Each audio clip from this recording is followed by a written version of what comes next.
राजा जी ज़रा संभल कर चलना, फ्रेंचाइज बोर्ड के ताल्लुकात ठीक नहीं, लीग के मामलात बेहतर बनाना नामजद चेयरमैन के लिए बड़ा चैलेंज होगा। मैं हूं अथर जी और आप देख रहे हैं अथर जी स्पोर्ट्स। सुबह के 9 बजे कज़ाफ़ी स्टेडियम के गार्डन में माली व दीगर स्टाफ जमा है कि अचानक CEO रमीज़ राजा के आने पर सब अलर्ट हो जाते हैं। वो थोड़ी देर वहां रुकने के बाद अपने दफ्तर चले जाते हैं। वक्त पर दफ्तर आना और शाम को देर तक काम करना इनके मामूल में शामिल था। वो दीगर स्टाफ से भी यही तवक्को करते थे कि वो वक्त की पाबंदी करेंगे। यही रमीज़ राजा का अंदाज़ था।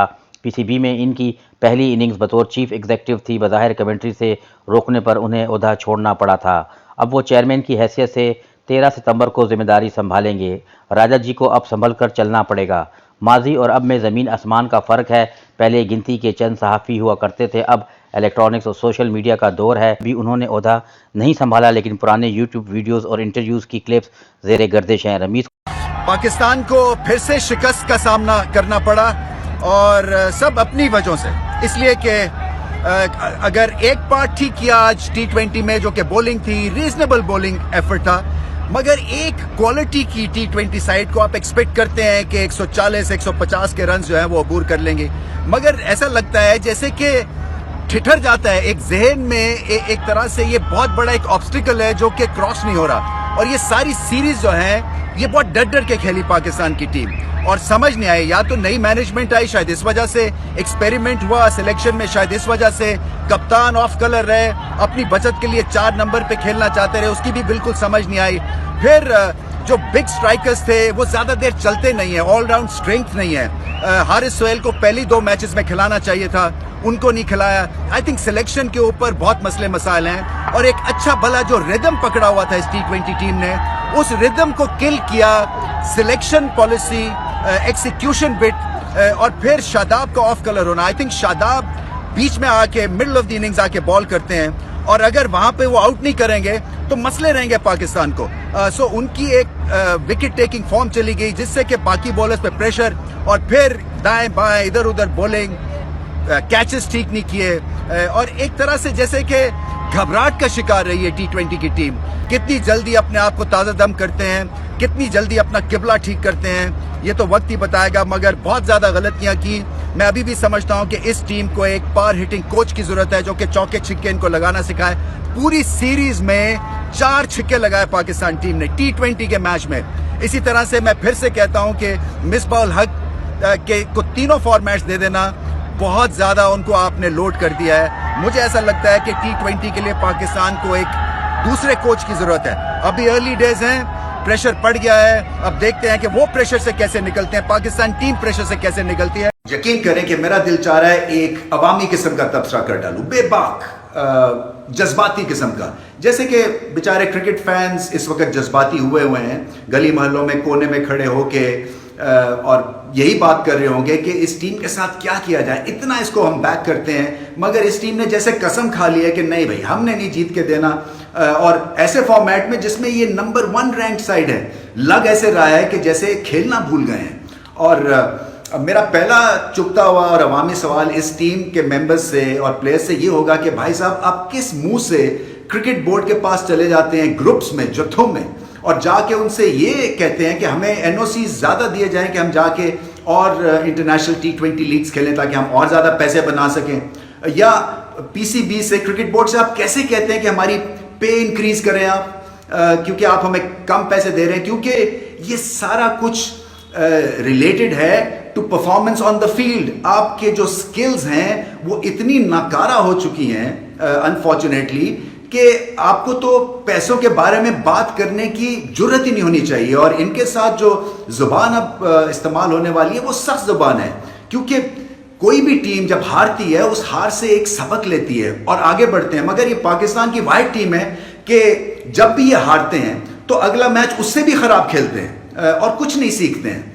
अगर सीखा होता तो किस हिसाब से मुझे बताएं कि रिजवान को नंबर 3 पे भिजवा देते, एक ऐसे बल्लेबाज को जो पिछले मैच में कंप्लीटली ऑफ कलर था, जो कि थ्रेटन ही नहीं करता है T20 में, मेहनत जरूर करते हैं मगर थ्रेटन नहीं करते हैं। सो उनको आप 3 पे भिजवा देते हैं, पहले बॉल पे वो एक फजूल सी शॉट खेल के जो है वो चारों शाने चित कर देते हैं उनको, स्टॉक बोल्ड आउट। शायद इसलिए शायद भिजवाया कि हारिस सोहेल को एक नाइट वॉचमैन की जरूरत थी कि हारिस सोहेल को थोड़ा ब्रीदिंग स्पेस मिल जाएगी 4 नंबर पे। हारिस सोहेल भी चल के देने का नाम नहीं दे रहे हैं। اس لیے کہ انہوں نے ڈیسائیڈ کیا اس اننگز میں کہ میں ٹھکا تھوڑا سا لگاؤں گا, اپنے آپ کو چانس دوں گا, ٹائم دوں گا, بہت اچھی بات ہے, مگر اس کے بعد اس نیگیٹیوٹی سے وہ نکلے ہی نہیں, ان کا ردم ہی آف ہو گیا. اور جب وہ اسپن کو ڈومینیٹ نہ کر سکیں, آپ کو سمجھ جانا چاہیے کہ کچھ یہاں پہ معاملہ خراب ہے, اور ایسا ہی ہوا ان دی اینڈ, ایک فضول سی شاٹ کھیل کے وہ بھی آؤٹ ہو گئے. ماں سوائے افتخار کے جنہوں نے بہت ہی اچھا کم بیک کیا, اور افتخار کی بیٹنگ اس لیے اچھی ہے کہ ان کے پاس رینج آف شاٹس اچھے ہیں.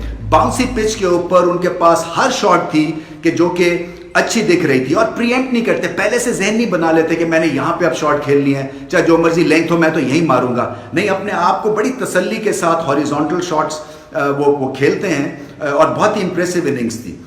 باقی خوشدل شاہ کو آپ نے دیکھ لیا, پہلا میچ تھا, خیر ان کو تو آپ معاف کر سکتے ہیں, مگر میں آپ کے کرکٹ کے ذہن پہ یہ بات چھوڑتا ہوں کہ آپ کو ان میں کتنا ٹیلنٹ نظر آتا ہے اور کتنی دیر تک وہ پاکستان کے لیے کھیل سکتے ہیں, کیونکہ بڑا امپورٹنٹ ہے جب آپ کسی بھی ینگسٹر کو پک کریں تو آپ ٹیلنٹ پہلے آئیڈینٹیفائی کریں اور پھر اس کو بیک ضرور کریں. اور ٹیلنٹ آئیڈینٹیفائی کرنے سے میری مراد ایک سیریز کے لیے نہیں ہے, بلکہ آپ کو ایسا ٹیلنٹ تراشنا ہے جو کہ 5 سال 10 سال تک آپ کے ملک کے لیے کھیل سکے.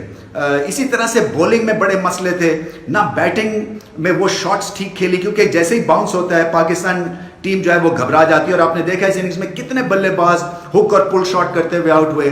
بولنگ میں آپ نے دیکھ لیا کہ میڈیم پیس بولنگ ہوئی ہے. ہم ریٹ کرتے ہیں حسنین کو as a tearaway fast bowler, Musa کو as tearaway fast bowler, ماں سوائے 4-5 بالوں کے انہوں نے تیز بال کیے ہی نہیں. اور اگر ان کے ذہن میں یہ تھا کہ 135 138 کی سپیڈ پہ آسٹریلین بلے بازوں کو جو پلے بڑے ہوئے ہیں ایسی پچز کے اوپر باؤنسر کر کے بھگا دیں گے, تو غلط فہمی تھی, اور غلط فہمی وہ دور کر دی دونوں اوپنرز نے.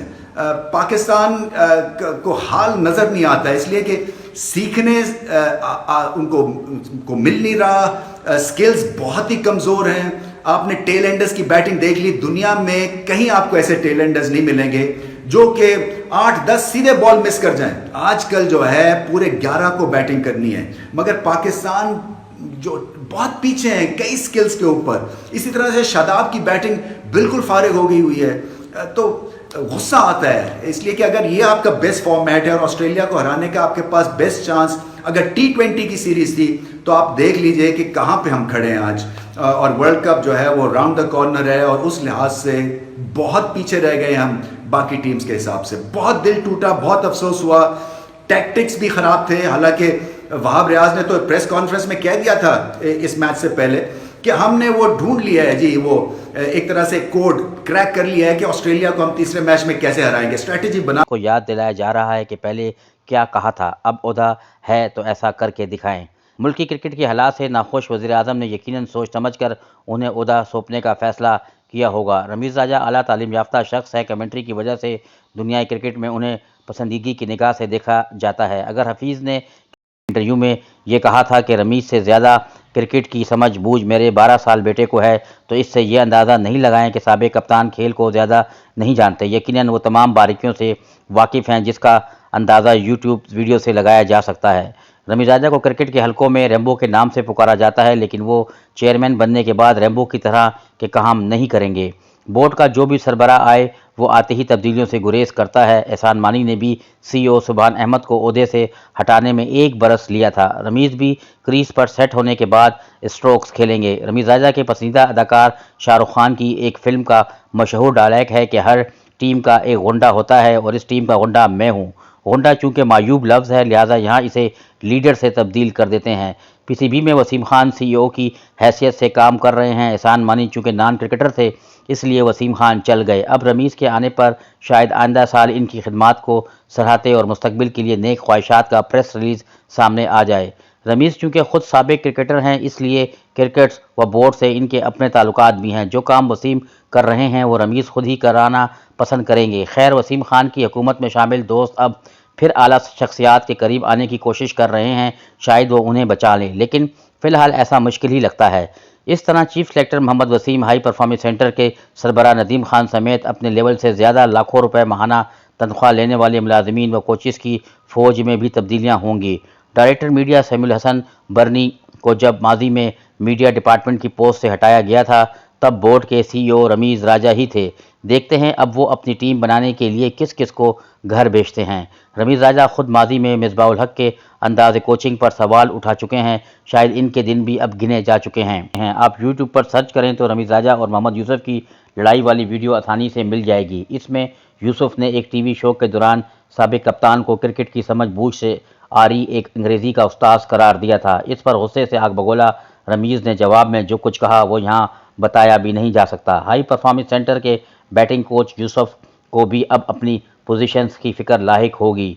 रमीज़ हमेशा करप्शन में सज़ा याफ्ता क्रिकेटर्स की कौमी टीम में शमूलियत की मुखालफत करते चले आए हैं। उन्होंने तो फिक्सिंग रोकने के लिए झूठ पकड़ने वाली मशीन के इस्तेमाल का भी मशवरा दिया था। देखते हैं अब ओहदा मिलने के बाद क्या इक़दाम करते हैं। अगर वो तवील अरसे से ज़ेर इल्तिवा स्पोर्ट्स करप्शन पर सज़ा का कानून पास कराने के लिए ही कोशिश करें तो बड़ी बात होगी। कमेंट्री की वजह से उन्हें भारत में भी बड़ी कदर की निगाह से देखा जाता है। वहाँ इनके काफ़ी दोस्त भी हैं मौजूद हैं। चंद दिन कबल तक वो पाकिस्तान में भी भारतीय नंबर वाला व्हाट्सअप इस्तेमाल कर रहे थे, जिसे अब तब्दील कर दिया गया है। अलबत्ता इन दोस्तों का दोनों ममालिक की बाहमी क्रिकेट के अयाम में शायद ही कोई फ़ायदा हो। शेरयार खान भी भारत में बहुत जानने वाले थे, लेकिन इनको मुलाकात के लिए बुलाकर भारतीय बोर्ड ने वापस भिजवा दिया था। जब हुकूमत के ताल्लुकात दुरुस्त हों तो मोहम्मद वसीम को भी चेयरमैन बोर्ड बना दें। पाक भारत सीरीज़ का आया हो जाएगा। एहसान मानी के दौर में डोमेस्टिक क्रिकेट सिस्टम तब्दील होने से हज़ारों क्रिकेटर्स बेरोज़गार हुए, लेकिन चूँकि ऐसा करने का वज़ीर आज़म ने ही कहा था, लिहाजा रमीज़ भी तब्दीली की हिम्मत नहीं कर सकते।